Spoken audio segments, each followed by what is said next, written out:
It's not a ceasefire, not a complete one, and it's not a war, not a hot one at least.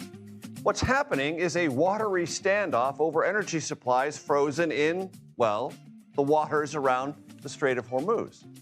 The White House argues Iran is being strangled by the U.S. Navy blockade that is depriving it of oil revenue. The White House also asserts it can detect divisions now evident between Iran's theocratic leaders and the Iranian Revolutionary Guard Corps. That's the military harassing vessels in the Strait. Historically, alignment between the theocracy and the IRGC has been pretty tight. If that's fraying, well, that would be pretty significant. But no one knows what it would mean for negotiations. Who speaks for Iran's future? The theocracy? Possibly. But its ranks have been thinned by airstrikes that have killed the former supreme leader and many other significant figures.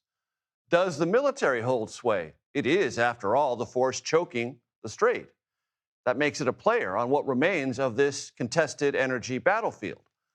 President Trump insists he can and will cut a deal, or the war will restart. With whom does he cut that deal? Who will guarantee it on the Iranian side?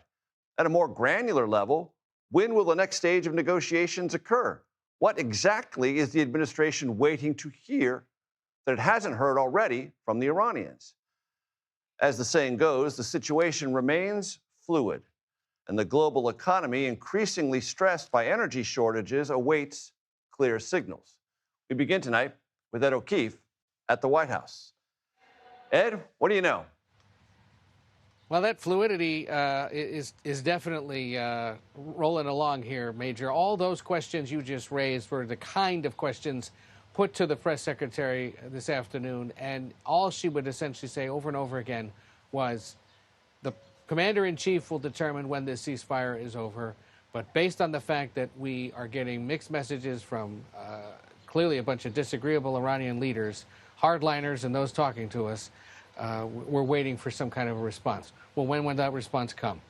No straight answer on that either. So, you know, and again, how many times have we asked in the last several weeks, who exactly are you talking to and who do you trust? Well, now today they're suggesting they're aware of a group of people who are, in fact, the ones talking to them and others that they're dealing with, suggesting that the president and the U.S. intelligence community are aware of how those conversations are going and that they're being told one thing in the negotiating space and hearing and seeing another thing in the public space. Again, that's interesting, but they won't share more details on that, obviously, because they're trying at least here publicly to maintain the relationship.